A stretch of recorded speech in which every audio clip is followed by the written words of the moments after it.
I had a challenging experience working on the table read for How to Lose a Guy in 10 Days. Starred Matthew McConaughey, Kate Hudson. That day, everything that could go wrong did go wrong. Was I able to navigate and thrive in this high-pressure Hollywood movie environment, or did I embarrass myself? Stay tuned.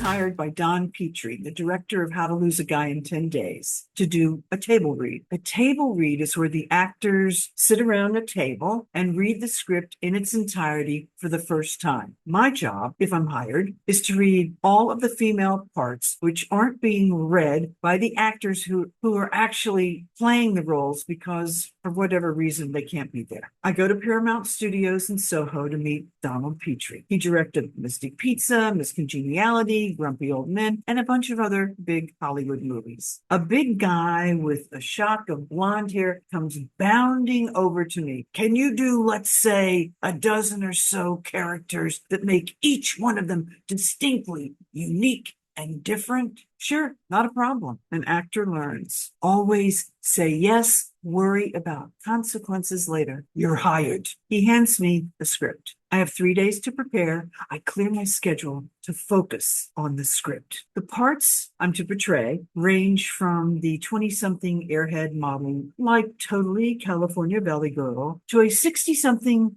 wealthy socialite with the hots from Matthew. So I begin working on my script with a vengeance. I highlight my parts, I make my choices, mark my beats, write my actions in the margins, and I try out all these different voices and accents and prepare my dozen or so unique and distinct characters. I mean, this is a big Hollywood movie. I can't mess this up. I need to be on my A game. The day of the reading, I leave early. I take the subway downtown. I get off at the designated stop. I'm walking and walking, but I can't find the address. I call casting. Where are you? Well, I can't find the address. They told me Broadway instead of West Broadway. Big difference. No problem. I'm only a couple of blocks away. This turned out to be a big lie. So I'm hoofing it as fast as I can, trying to maneuver my black pumps over the cobblestone streets and not break my neck. It's also a sweltering 90 plus degrees, humid New York summer day. There's no cabs around. It's like a ghost town. So I start running up West Broadway in my pumps and black silk pantsuit. Don't ask. I can't be late. I'm not even in this stupid movie. I'm sweating and I'm hoofing and I'm puffing and hot flashing all the way. I find the hotel. I slip inside the conference room, stand at the door to assess the situation and catch my breath. I'm the last to arrive. The room is silent. Everyone is seated. There's one seat left. I squeeze around the massive mahogany table and take my seat, remove my script, and place it on top of the script in front of me. Pour myself a large glass of icy cold Evian water, trying to calm my nerves, slow my heart rate, and fend off my hot flashes. To my left sits Matthew McConaughey, Kate Hudson, Bebe Neuwirth, and various other notable actors. All the actors are dressed in t-shirts and jeans, peasant skirts, tank tops, sandals. They appear so cool, laid back, so LA, in their relaxed, expensive boho chic. I'm ridiculous in this black pantsuit, black pumps, and pearls. Who wears pearls? Barbara Bush.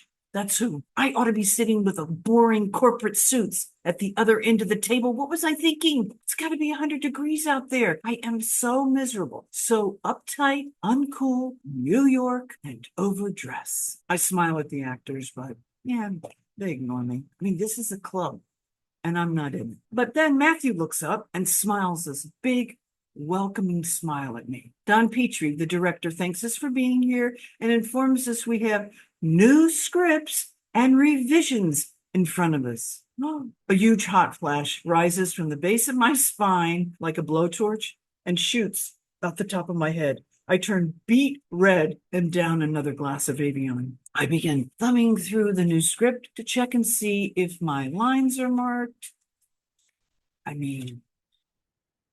Well, they kind of are. I spot several new parts and others are gone. All my hours of hard work, null and void. I need to mention I'm dyslexic. What What does that mean? Words dislodge themselves from the page and float around like escaped convicts looking for a safe place to hide. I have to let everything go and do my job. Forget the hot flashes, the struggles to get here, the new script. All that matters is the work. All the bullshit falls away. And I don't care how crazy I look. I follow along using my index finger like a first grader learning how to read. I'm flying by the seat of my pants like I'm riding the cyclone at Coney Island. Reading with Kate Hudson, I try to make eye contact, but her eyes remain glued to her script. The rest of the actors, they interact with each other when they read, not with me. Reminder, it's not personal, it's show business. Matthew, on the other hand, meets me talent to talent. We play, we laugh, smile as we flirt our way through the horny socialite scene, artist to artist. I have a newfound respect for Mr. McConaughey. He's a dedicated actor, works diligently at his craft, creates compelling characters, and in a business that can be so cutthroat and challenging, it's a wonderful gift to treat others with respect and kindness. We finish the reading. I down another glass of Evian. The first AD who recommended me to Don Petrie for the job comes up to me. Good job, Jill. Never underestimate the power of determination and, just like a good acting scene, overcoming obstacles. When you think all is lost, go within, dig deep, trust your gut. You'll be amazed.